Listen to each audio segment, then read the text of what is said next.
यमुना के किनारे धर्मस्थान नामक एक नगर था। उसे नगर में गणाधिप नाम का राजा राज करता था। उसी में केशव नाम का एक ब्राह्मण भी रहता था। ब्राह्मण यमुना के तीर पर जप तप किया करता था। उसके एक लड़की थी जिसका नाम मालती था। वह बड़ी रूपवती थी। जब वह ब्याह के योग्य हुई तो उसके माता पिता और भाई को चिंता हुई। संयोग से एक दिन जब ब्राह्मण अपने किसी यजमान की बारात में गया था और भाई पढ़ने गया था, तभी उनके घर में एक ब्राह्मण का लड़का आया। लड़की की मां ने उसके रूप और गुणों को देखकर उससे कहा कि मैं तुमसे अपनी लड़की का ब्याह करूंगी।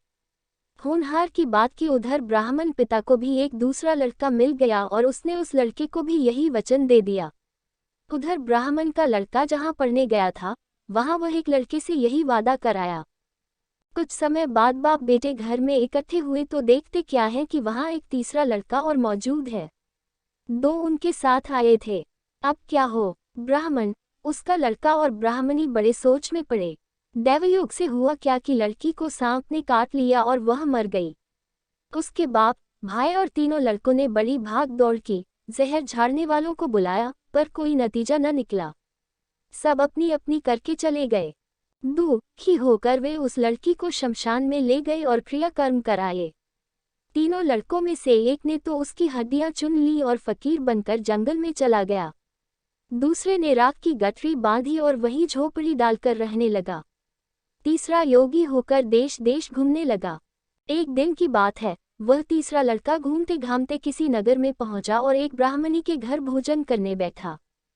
जैसे ही उस घर की ब्राह्मणी भोजन परोसने आई कि उसके छोटे लड़के ने उसका आंचल पकड़ लिया।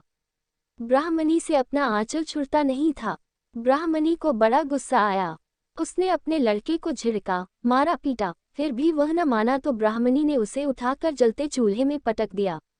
लड़का जलकर राख हो गया। ब्राह्मण बिना भोजन किए ही उठ खड़ा हुआ। घरवालों ने बहुतेरा कहा, पर वह भोजन करने के लिए राजी न हुआ। उसने कहा, जिस घर में ऐसी राक्षसी हो, उसमें मैं भोजन नहीं कर सकता। इतना सुनकर वह आदमी भीतर गया और संजीवनी विद्या की पोथी लाकर एक मंत्र पढ़ा। जलकर राख हो चुका लड़का फिर से जीवित हो गया। ये देखकर ब्राह्मण सोचने लगा कि अगर यह पोथी मेरे हाथ पर जाए तो मैं भी उस लड़की को फिर से जिला सकता हूँ। इसके बाद उसने भोजन किया और वहीं ठहर गया। जब रात को सब खा पी कर सो गए तो वह ब्राह्मण चुपचाप वह पोथी लेकर चल दिया। जिस स्थान पर उस लड़की को जलाया गया था, वहां जाकर उसने देखा कि दूसरे लड़के वहां बैठे बातें कर रहे हैं। इस ब्राह्मण के ये कहने पर कि उसे संजीवनी विद्या की पोथी मिल गई है और वह मंत्र पढ़कर लड़की को जिला सकता है, उन दोनों ने हड्डियां और राख निकाली। ब्राह्मण ने जैसे ही मंत्र पढ़ा, वह लड़की जी उठी। अब तीनों उसके पीछे आपस में झगड़ने लगे। इतना कहकर बेताल बोला, राजा बताओ कि वह लड़की किसकी स्त्री होनी चाहिए। राजा ने जवाब दिया, जो वहां कुटिया बनाकर रहा, उसकी। बेताल ने पूछा, क्यों? राजा बोला, जिसने हड्डियां रखी, वह तो उसके बेटे के बराबर हुआ। जिसने विद्या सीखकर जीवन दान दिया, वह बाप के बराबर हुआ। जो राख लेकर रमा रहा, वही उसकी हकदार है। राजा का ये जवाब सुनकर बेताल फिर पेड़ पर जा लटका। राजा को फिर लौटना पड़ा और जब वह उसे लेकर चला तो बेताल ने तीसरी कहानी सुनाई। धन्यवाद।